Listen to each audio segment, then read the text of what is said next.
Okay, my friend, welcome to the squat chain video here in the Red Delta Project Overcoming Isometric Video Library. Once again, we're using our trusty WorldFit ISO trainer. If you want to learn more about this simple and versatile isometric training device, check out the links down below. And we're also going to be using this simple platform. This is the one that came with the Dragon Door IsoMax, but using something like a plank of sheet metal, wood, something that's very sturdy and stable that you can run a strap underneath is going to be a method of choice to give you more stability, control, and force in making these exercises safer, more comfortable, and more effective. I'm going to start off with one of the most basic elemental squat chain isometrics that I like to use, and all we're going to use is a little bit of our strap, or you can use a towel, martial arts belt, or a yoga strap to make this work.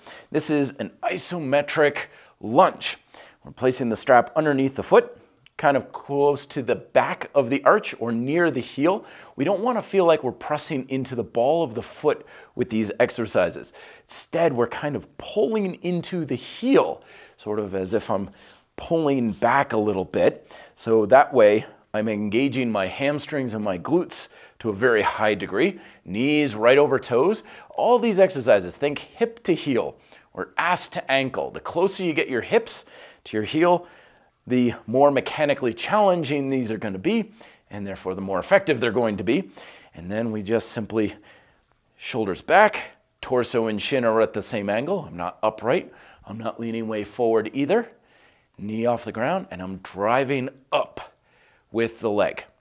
I don't need a lot of force for this. I've had people say, oh, I'm gonna wear out my grip. It's gonna, trust me, another little bit of force on the hands is all it's going to take.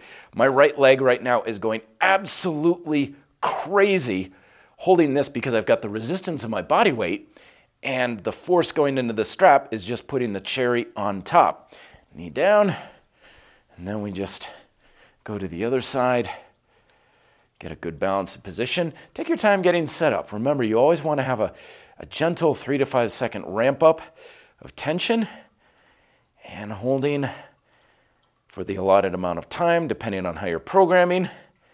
Then down and switch again. Classic isometric squats are next.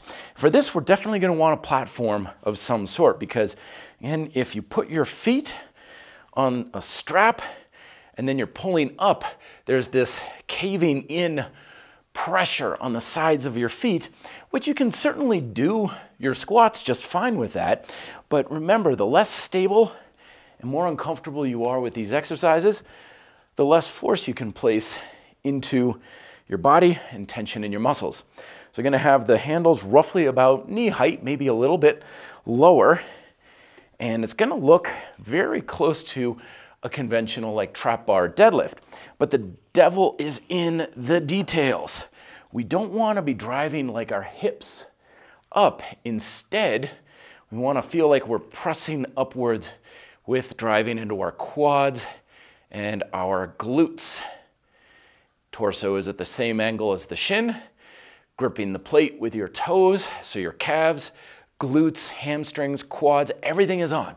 Don't hunch forward, keeping your shoulders back. So you may find a little bit of work in your back, but it's primarily all in your legs. Also, as with our deadlift variations, we also have the Zercher style variations for both lunge and squat exercises. We place handles right in the crook of our elbow, and that way, if you feel like your grip is compromised for any reason, you can get the handles a little closer in towards your torso this way. And again, you're not up, but you're keeping your torso upright.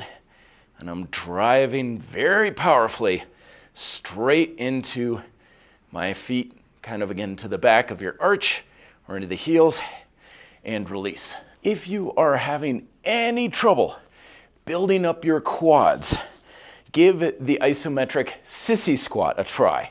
The Sissy Squats are always one of my all-time quadricep favorites, and the isometric version is certainly no joke. You're not going to need a lot of force for this, so you may be able to do this well if you're standing on the strap. And the key with this is to think of like the worst squat technique you've ever imagined. So we're going to be on the balls of our feet with our knees forward like this.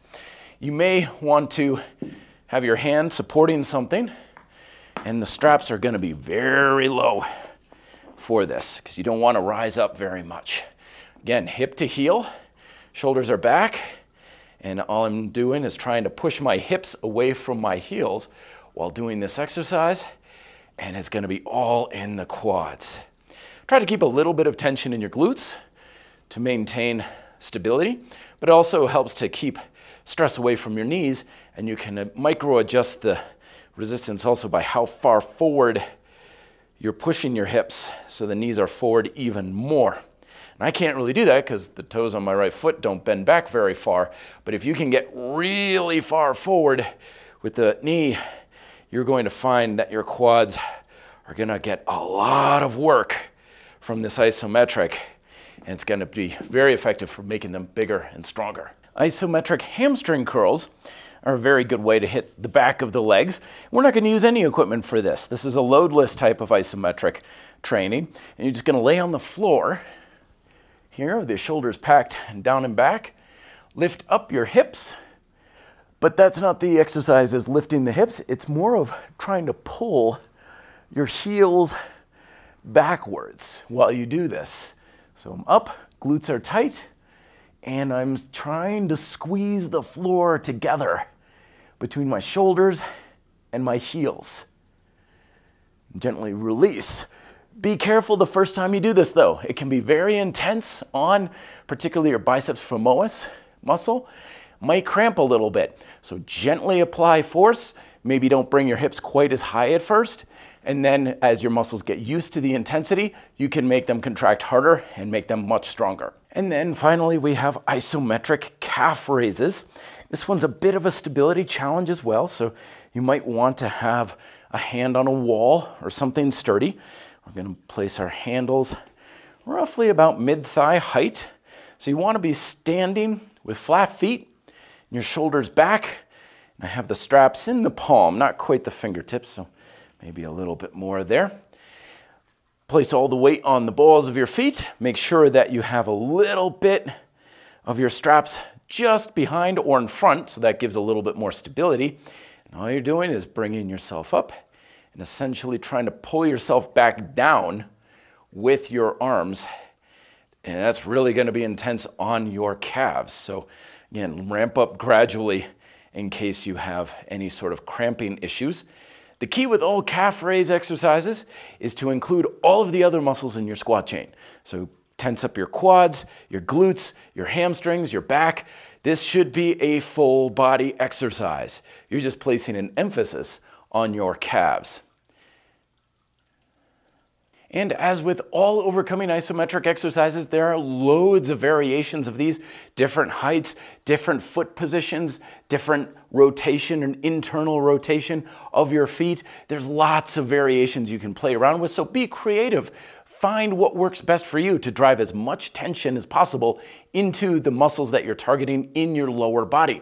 Check out these micro workouts here to apply these exercises in an effective workout. And let me know if you have questions down below. Thank you very much for watching. Be fit and live free.